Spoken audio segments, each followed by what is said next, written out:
कामोठे व कळंबोलीमध्ये फुटपाथवरती दुकानाबाहेर रस्त्याच्या कडेला उभारण्यात आलेल्या अनधिकृत पानटपऱ्या, हातगाड्या, इतर अनधिकृत टपऱ्यांवरती कामोठे प्रभाग क कार्यालय व कळंबोली प्रभाग ब कार्यालयाच्या वतीने आज दिनांक 29 डिसेंबर रोजी आयुक्त श्री गणेश देशमुख यांच्या सूचनेनुसार महापालिकेच्या वतीने मोठी तोडक कारवाई करण्यात आली।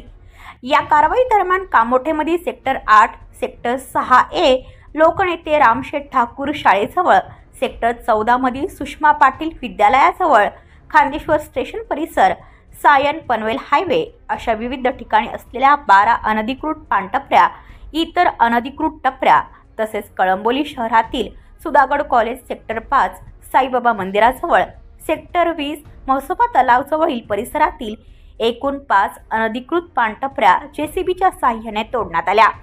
आयुक्तांनी दिलेल्या सूचनेनुसार प्रभाग समिती क चे प्रभाग अधिकारी सदाशिव कवठे यांनी अतिक्रमण विभाग कामोठे, कळंबोली तसेच पोलीस अधिकारी व कर्मचारी यांच्या संयुक्त विद्यमानातून ही तोडक कारवाई करण्यात आली।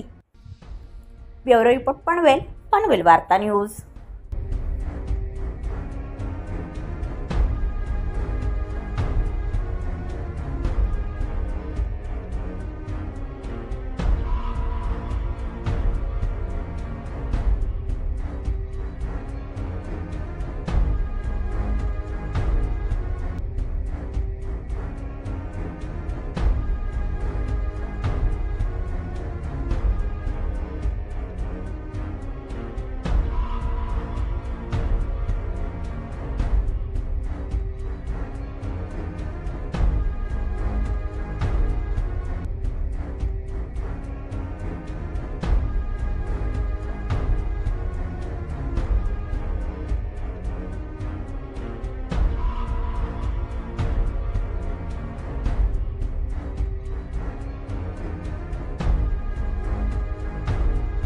आपल्या परिसरातील बातम्या आमच्यापर्यंत पोहोचवण्यासाठी स्क्रीनवर दिलेल्या क्रमांकावर संपर्क साधू शकता।